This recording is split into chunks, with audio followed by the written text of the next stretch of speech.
All right, ladies and gentlemen, welcome back with game two. We are going to have a draft right away. So I'm AGS0 again, joined here with I'm Just Dan, Hello. and we are here to bring you Think Twice, Die Once versus Two Kawaii to Live, Two Sugoi to Die with overlays and a real streamer. Um, yeah, here we go. This game I'm pretty excited about. TDO has looked good more than not this season. I think their 2-2 is a little deceptive because one of those games was a pretty big throw they had, and then they just looked pretty meh last week.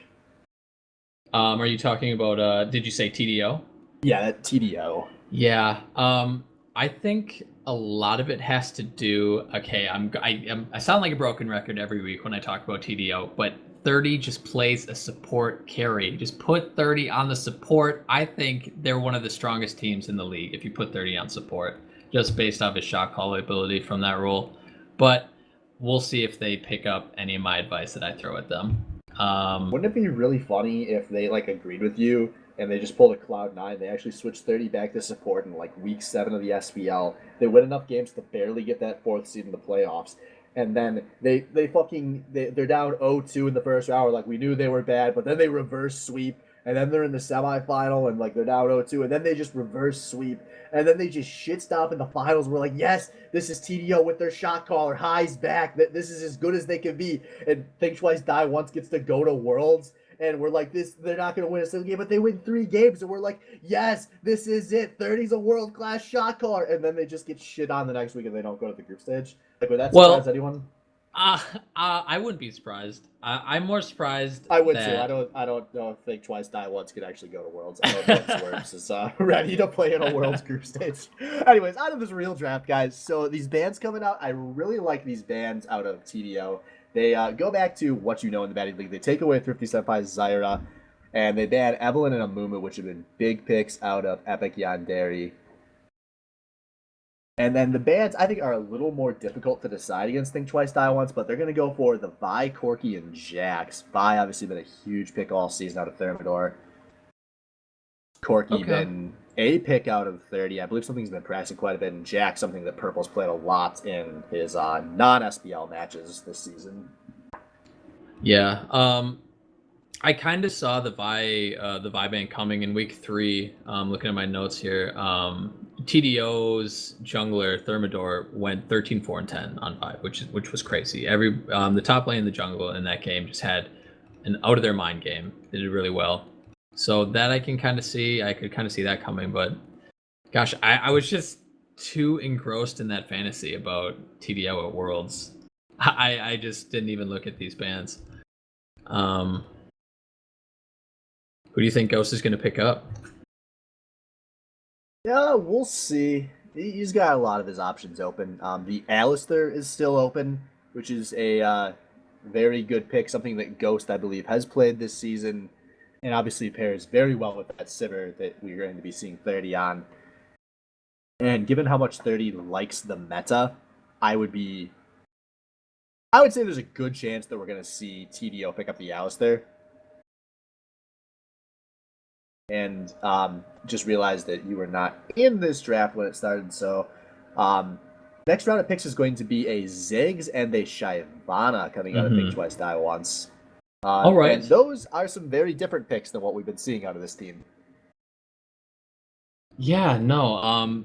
I think they've only played Sivir once. Shyvana, I don't think Thermidor has played Shyvana once this split. No, he's been a ganker all season, and that's also what he's been playing the most in ranked. So this is a real change of style. It's a different type of Sivir comp.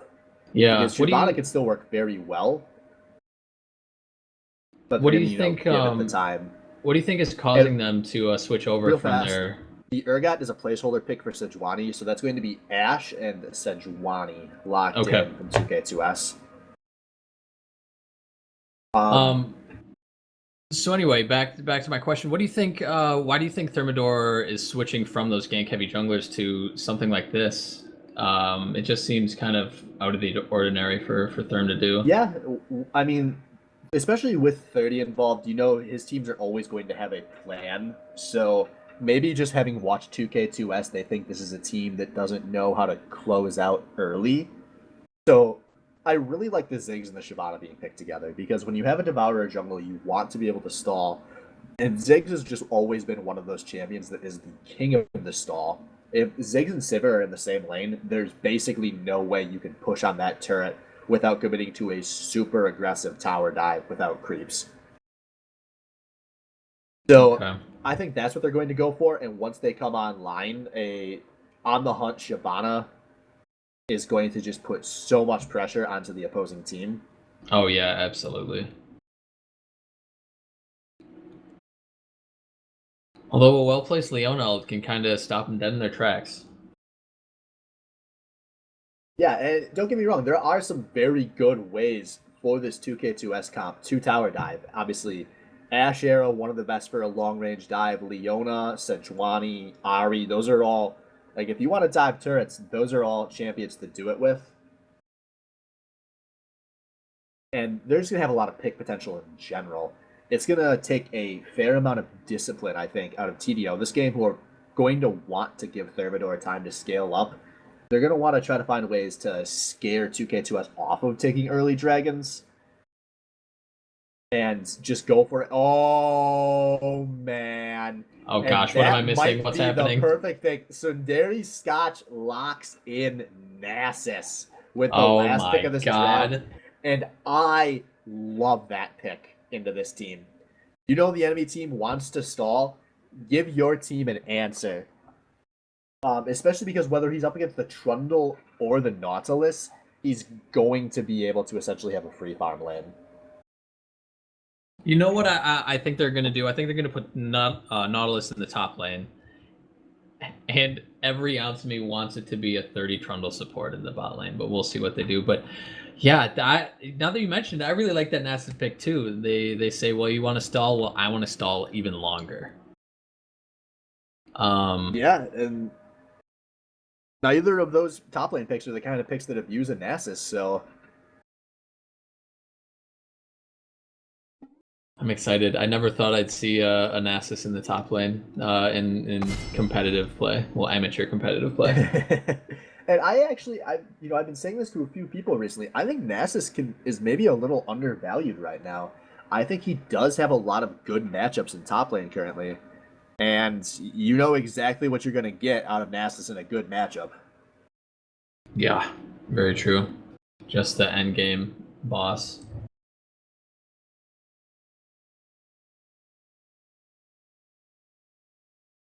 So going over these picks again, I want to go towards the mid lane now, where one thing we didn't mention earlier was that 2K2S used their first rotation of picks to pick up Ari, which is a strategy we've seen a few times against Zwerbs now. As we know, Zwerbs is quite a bit more comfortable on that Ari than anything else. Mm-hmm. But Thrifty Senpai has always been a major player on Ari. So they went for that as a denial pick, and that's just the kind of champion that Thrifty Senpai can take over a game on. And I'm really excited to see what he can do in that lane against Zwerbs, playing something that he's maybe not as good at. And if he can have big impact, you don't have to do that much as Ziggs. You just need to sit back and farm those waves, but you can't afford to get too far behind early, or else you're going to have a hard time doing that. Yeah. Gosh, anytime anyone's up against Alice or Thrifty Senpai in the mid lane, I'm praying that there's not a slaughter, but there's a sliver of me that's like, God, I really want to see some mid laner get totally dumpstered right now. But I'm very surprised. I don't know. I'm excited to see how this game kind of plays out. I'm more all about the action. I want to see it play out in front of me before I speculate, because usually my speculations aren't exactly too accurate. All right, so looking at these summoners, I think 30 and Ghost might go for a janky. Yep, they're going to switch at the last second. It's going to be 30 playing Nautilus and Ghost 32 playing Sivir. So finally, after a month of bullshit, we're going to see 30 back to playing support. Oh my god, this is why I was so hyped up for this game. I'm so excited to see my boy 30 back on support. No one even knows. He's come back. The prodigal son has returned to his support bot lane, and he's ready to sweep 6-0 through the rest of this split. I'm very hyped up. I'm so excited. I I mean, I didn't even know this was actually coming. I thought this was just, having fun. But now I'm starting to think that idea of TDO going to Worlds is a real possibility. I mean, 30 has just these last two seasons has been so good as a support player, and his team's shot calling has always been so on point. And I'm curious if it was just that loss last week that kind of shook this team up a bit or what. Because there were definitely opportunities versus Waifu Superstar where TDO could have maybe tried to come back into a game aggressively, but you need to have a decisive, engaging shot caller, which 30 just cannot do as the AD carry unless he's playing Ash, which obviously isn't an option in every scenario. Yeah. Now I have a little bit of insider information on this. So after the last game, TDO kind of got together and they just said, 30, you know what? We love your ADC. Just let me finish. We like you on support more. You can shot call better from that role. So this next upcoming week, we're gonna put you on support, see how that goes. And now we get to see it in fruition. We get to see if 30 can pull that shot calling rabbit out of his magical Nautilus helmet. I'm so excited. This will be fun. And this is kind of a thing you see in SBL some seasons. There's teams where no matter how much talent they have, if they don't have good shot calling, it doesn't matter. And it can be very difficult to create that shot calling, especially if the person that is expected to be your shot caller is maybe playing a role they're not as familiar with. Mm-hmm. And obviously, AD carry of all the positions in the game is probably the worst or second worst position to shot call from, as opposed to support, which is traditionally seen as one of the best two alongside jungle. Yeah, I'd have to agree. And I think 30's strongest roles are jungle and support, but he loves ADC. He loves pretending that he's making some plays. We've seen so many people over the, now 7 seasons we've run this think to themselves like, man, I'm really good at this game. I need to go and play some carry so everyone knows what I'm doing. I'm the fucking man. You don't have to be a carry player to be the fucking man. And, we've seen that with 30 plenty of times. What a beast he's been as a support. He's been better as a support than he was as a jungler. And he was a pretty dang good jungler. I mean, it just... Fortunately for him, he had his wake-up call 4 weeks into this season, not 7 or 8 in, when it might have been too late for it to be meaningful. Yeah. So, sorry to the other 9 players in this game, but you don't matter as much as 30 switching back to support.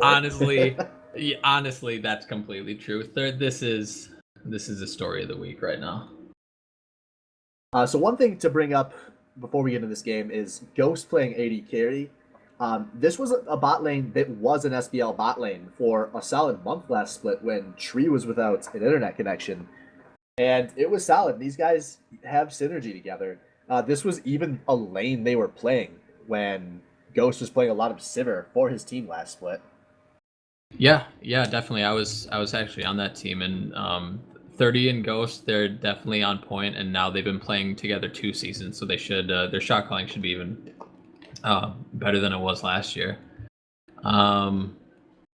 How do you think they'll do? Let's talk about the 2K2S for a little bit here. Yeah, How do you think? Say, we just spent a lot of time hyping up 30 and the world's run that could be, but this is a 2K2S team that has looked pretty damn unstoppable for the last 3 weeks. Ever since Scotchanaut came back after missing week 1 to vacation. I mean, this feels like a very premier matchup for the way this season is going. And these are both teams that when they get rolling can be really explosive. So I think this is going to be a really exciting, action-packed game. And I hope I'm right. Yeah, I definitely agree with you there. And it's going to go on until 45, 50 minutes, I'm feeling, with how much each team wants to kind of stall out. But, I mean, it doesn't matter if all the shot calling in the world doesn't bring down the raid boss Nasus. So we'll see how big Scotch can get on that top lane Archduke Nasus. Yeah, I wouldn't be surprised to maybe see some earlier than normal roams out of Thrifty Senpai in this game. Obviously, Ari's a pretty good roamer, and if he's playing against somebody like Zwerb, who he might see, opportunities to abuse a lack of pressure in Rome. Yeah. And Artie is going to have just more of an impact up in a top lane gank than Thermidor will early on. So that's definitely an option. And here's that hashtag pause of the game already coming out, just like last game. Oh, and we're back. Zorbs was having some troubles, looks like. So our hashtag pause of the game. This one brought to you by Bad Dragon. You may know them as Dildonics experts. You may know them as a Twitch emote for every time Shyvana makes a bad play. You know, maybe we're going to see some Bad Dragon this game. I mean, if Thermidor doesn't get big, show me your Bad Dragon, Twitch chat. Everyone loves a Bad Dragon. And so far in the SBL, all of them have been. You know, soon we might even be able to see a second Bad Dragon if somebody brings in Aurelian Soul. Yeah, very true. The Celestial Dragon rather than just the run-of-the-mill, boring old dragons. I mean, maybe we'll run Bad Dragon comp on Waifu Superstar sometime. Pick Aurelian Soul, pick Shyvana, you know, why not? User joined your channel. And we may have a... No, we're getting a lot of goods, so hopefully this means we're going to be going pretty quick here. So, Okay. looking at these starting items, some of which have been bought, I guess we'll start with the top lane since that's kind of our forte. Yeah. Legendary Scotch starting with Cloth Armor and Pots, whereas Purple Pickle Pie starting with the Corrupting Potion. And unlike last game, I think this is a very good start for Scotchnaut.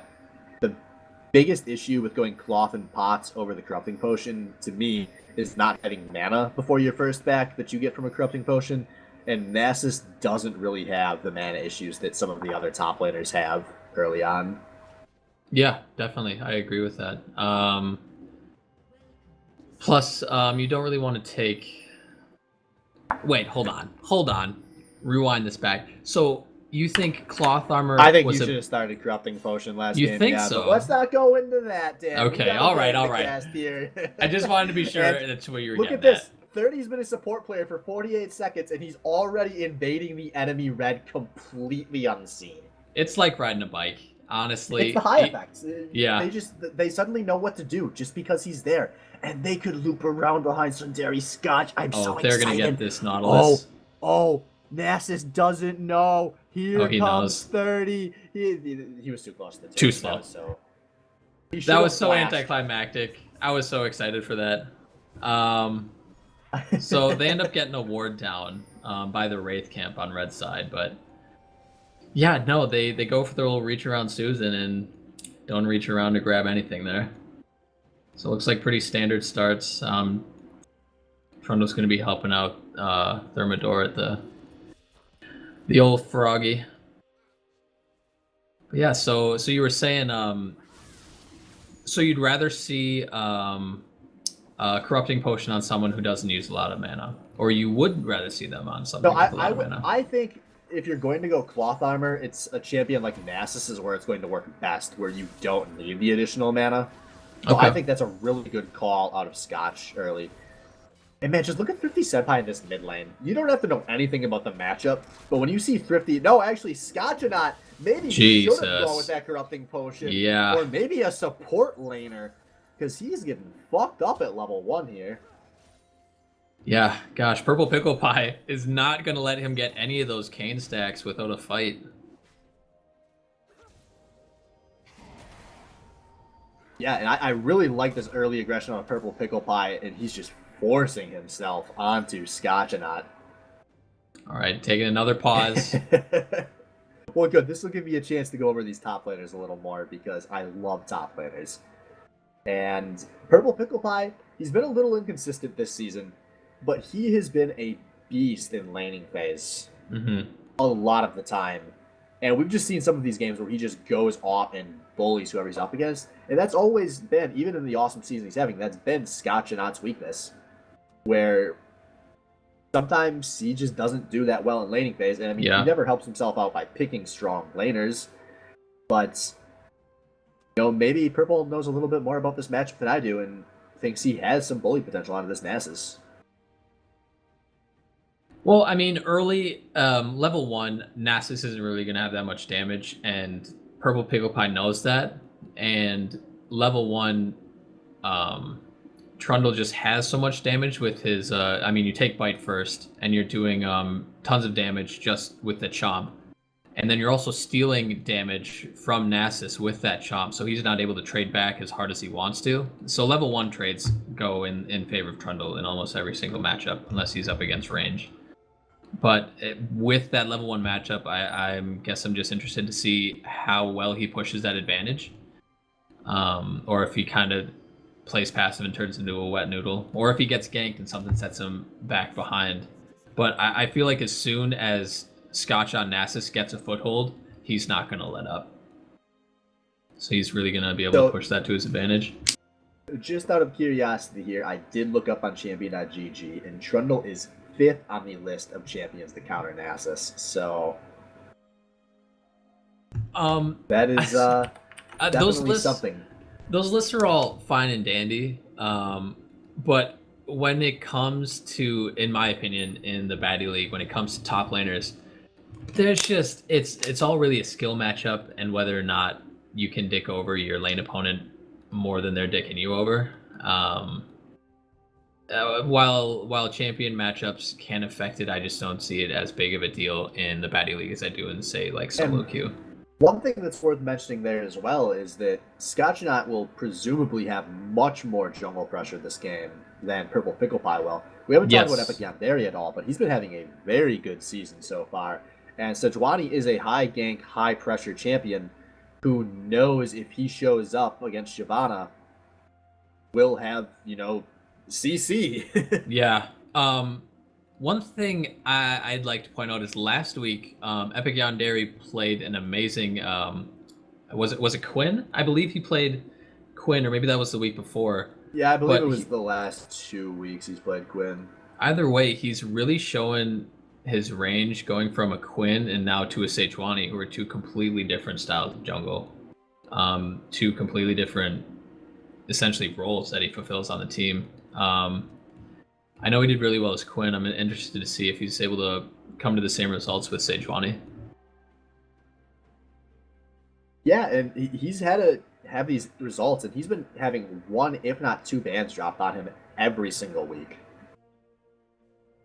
And, I can say firsthand, no one likes to have their champions banned out.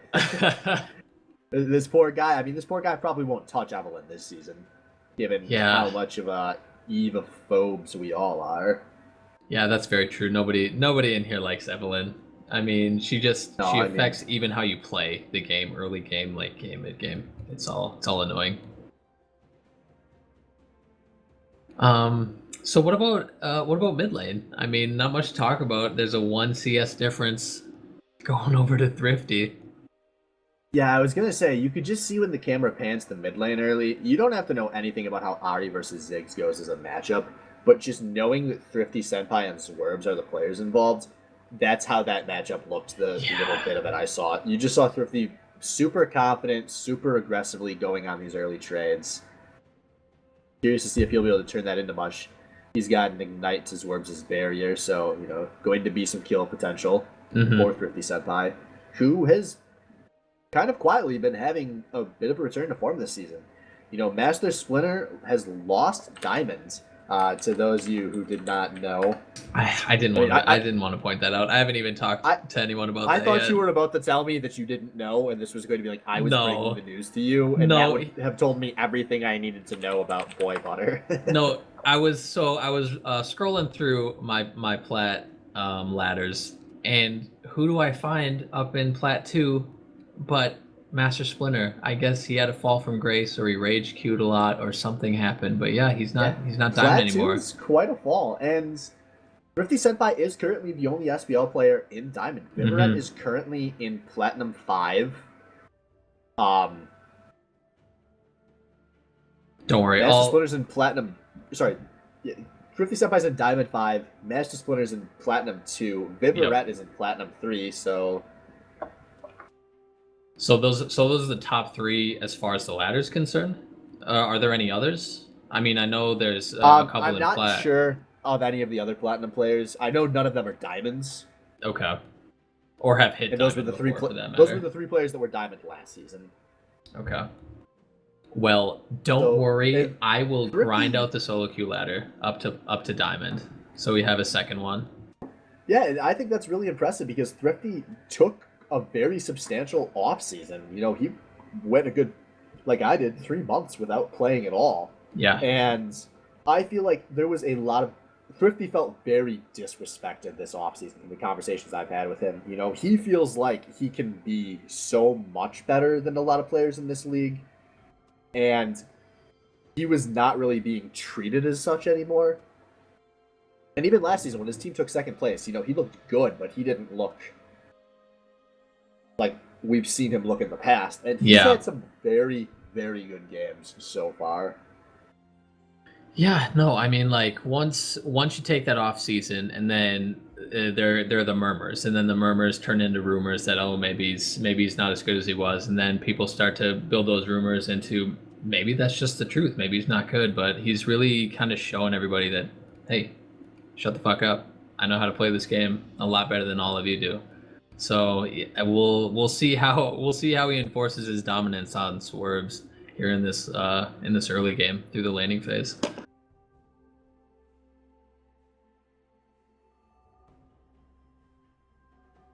Oh gosh. I'm glad we paused All right, here so I guys. can just look at 30 on the Nautilus and just soak it in. I was actually going to say, assuming our streamer 3 is currently here, I did just get a bit of an update. We are still trying to get a solution for Thrifty Senpai's internet issue.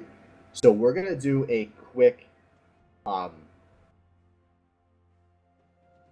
feedback soon, I guess, while they try to get that sorted out. Solely because I'm just Dan and I are not good enough to rant about these picks and these players for another, you know, maybe 5 minutes or so that might be necessary. So if you're planning to watch these games, I'm going to say check back in 5 minutes. That's when Dan and I are going to at least be back with an update. And yeah, be back soon. All right, are we muted?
Okay, guys, to those of you that are currently at your computers, so Thrifty Senpai having internet issues. I just resolved things with the two teams. They've got about 7 minutes on pause time remaining. If Thrifty Senpai is not able to get his internet working by that point, this is just going to unfortunately be a forfeit for 2K2S, and we'll move on to Game 3, which is our Waifu Superstar versus Baddie Bargain bid matchup. In the event that Thrifty Senpai is able to get reconnected in the next, 6.5 minutes, we're going to remake this game just to get fresh pause time, but we will play this game out. So that is the tentative plan.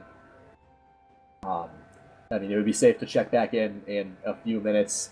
This game can't begin for at least 3 minutes because I know it hasn't been paused yet. So that is your update on what is going on tonight. Once again, thank you for bearing with us through all our technical issues.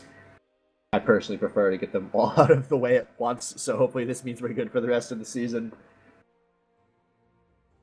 So yeah, check back in a few.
All right, folks, AJS0 here.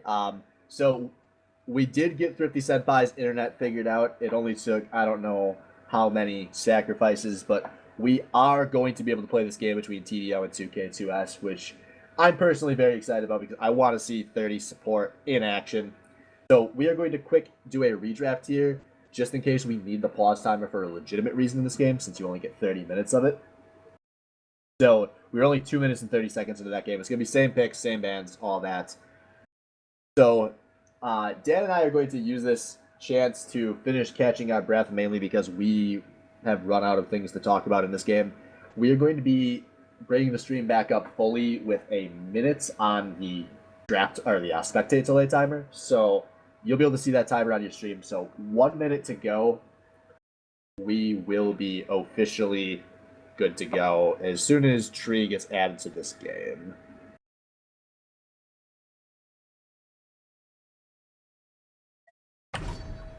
I think it's 30's game. Game name is DDSFDF. Also, you got an invite.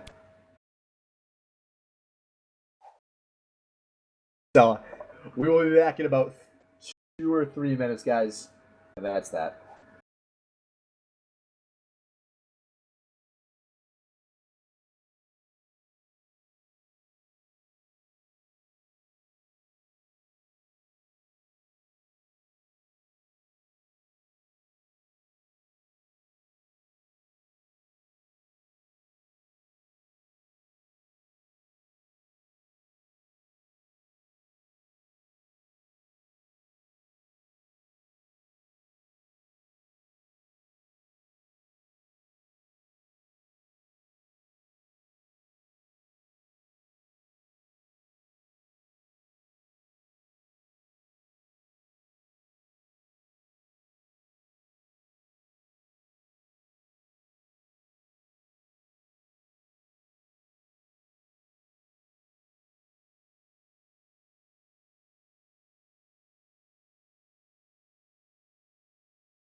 All right, guys, we are back for real, for good, probably.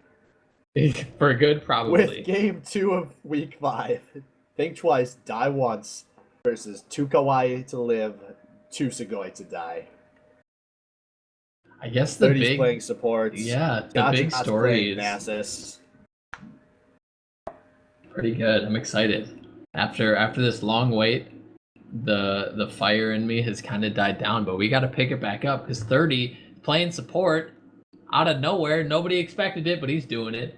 Scotch is playing Nasus in the top lane. He's going to become just a giant end game boss that TDO is going to somehow have to find an answer for. Now, earlier in the stream, quite a bit earlier, you mentioned that Thrifty is probably going to roam up to kind of help Scotch out a little bit. The early laning phase is going to be a little tough for him. He was taking a lot of an ass whooping from Purple Pickle Pie on Trundle.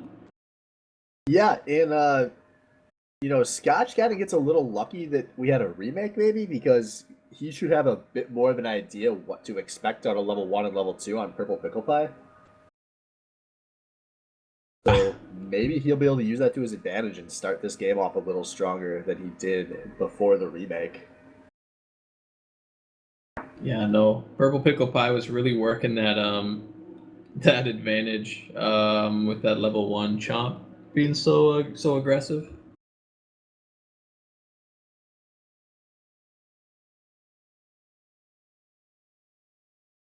All right, here we are. Back on the Rift. Been a while. But we're back for good, boys. And we somehow still have 20 plus viewers. Bless their souls. Yeah. I hope you God were bless. listening for all of the ranting during the pause before we removed ourselves from the stream. Hey, tree fix overlay. Thank you. And this could have an impact on Game 3. Mikuro, we have firmly pushed Game 3 to past Mikuro's bedtime. Yeah, and he just has to go. That's a true fact. If you stall long enough, Mick will just fall asleep at his keyboard. That was actually part of our team's strategy. We had what I call the 120 comp, which comes online in the 120th minute of the game. And we were actually planning to run that one and then win one team fight 5 before and take the game. What is that, like Vigar and Nasus? There's the Ziggs and there's the Nivea. Okay. It gets pretty crazy. But now we only have to run like the 60 comp, which that's just a comp, man. Yeah, that's a normal day League of Legends. So early game here, they did a little weird invade towards Scotch's red side, but they end up just going to creep. So like, we're tired. This has been a long wait. We're just gonna go to our sides of the jungle.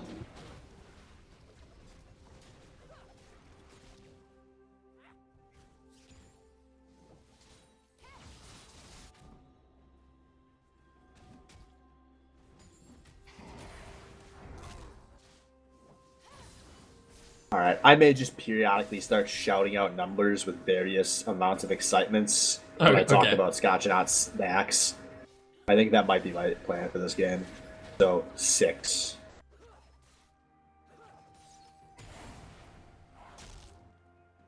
But besides that, nothing really to be expected. Level 1 laning phase. Pretty typical stuff.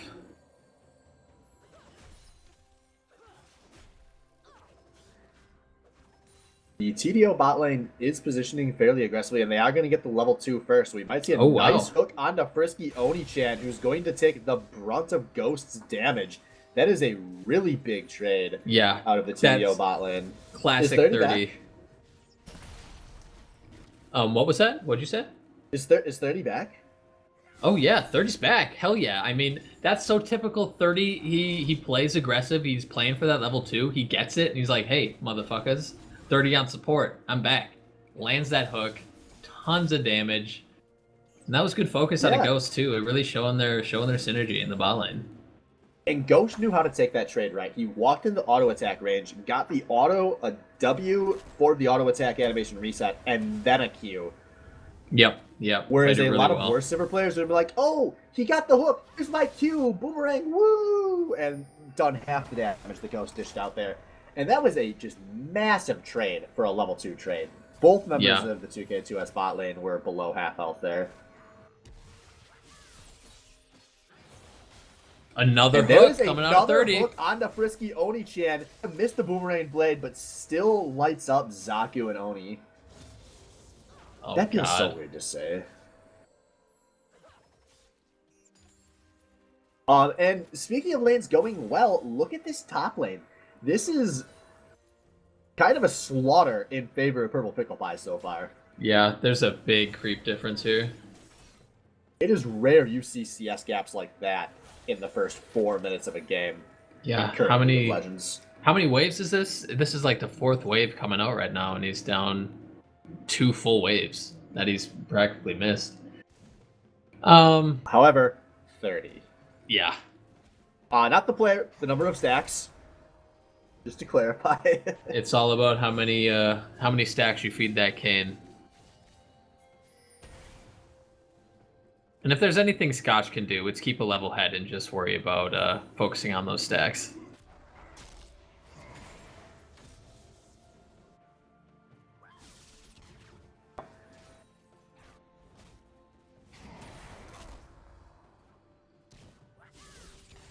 Looks like Sejuani is positioning for some sort of gank. Now Shyvana walks away over some sight, so Sedge knows they would have a chance to fight this. Actually, no. Epic's gonna just walk into Thermidor and walk right on out. Pretty boring jungle. I mean, you got a big CC tank, then you have someone who doesn't even want to talk to you. He just wants to sit in his own jungle and farm it until maybe 20 minutes when he comes out sated. So 30, knowing that Epic Yandere was low enough, he kind of positioned like, hey, maybe we should invade, but they just opt for going back to lane and farming some more. And despite those big trades, Ashe is actually up in CS now. Yeah, there is a wave coming at Ghost in 30 though, so they have a chance to turn this into a big CS advantage in the next few minutes if they play this out properly. True. But that wave is actually getting big enough that it might be very difficult to freeze. So yeah. I'm curious to see if Zaku and Frisky Oni-chan recognize that and force this to tower, because they need to do that, or else they're going to just give a monumental lead over to Ghost. And Zaku misses everything there, and once again a win trade for the TDO bot lane. And our first hashtag pause of the remake. Now it's Zwerb. Zwerb's internet. Oh my gosh, these mid laners, they're killing me. They're killing me. What do you say? What do you say about this? Yeah, I mean, it looked like Sejuani. Something completely unrelated to this game. Let's talk about playoffs, because I know you and I were bringing that up earlier. This week, obviously, the end of the first round robin for Season 7. We'll have a decent, or we'll have a picture. Maybe a incomplete picture, but we will have a picture. Well, let me alt tab, get over to that playoffs tab on the Sweebly. Yeah, so it's looking like a very competitive 5 teams competing for 4 spots. Yeah, I have to agree. I hate to stick a fork in anyone too early. I do not see Boy Butter in the playoffs of this season. I don't know. Don't count them out, man. But okay, yeah. It looks like we're gonna have an unpause here before we have to really delve into this. Okay, well we'll get to it later in the game. The next person's internet to crash. Yeah. Which is this raid could be anyone. Going to walk through a ward pretty late. And Purple Pickle Pie did not notice this very early. Epic Yandere gonna be able to force a decent gank here potentially. Purple trying to just walk away. He's actually gonna just turn onto Scotchanaut. forces the flash out of him. Meanwhile, in the mid lane, Thrifty Senpai gets a tower dive onto Zwerms, and he's dealing a lot of damage on the chase here. And Purple Pickle Pie has to flash out in the top lane as well. So a trade of flashes in the top lane, and Thrifty Senpai going to blow both of his summoners. Zwerms also blew both of his summoners, and Thrifty walking out with the first blood, and now a decent CS and EXP advantage. Oh, he did pick up a kill. Okay, I was surprised nobody died in both those altercations, but yeah.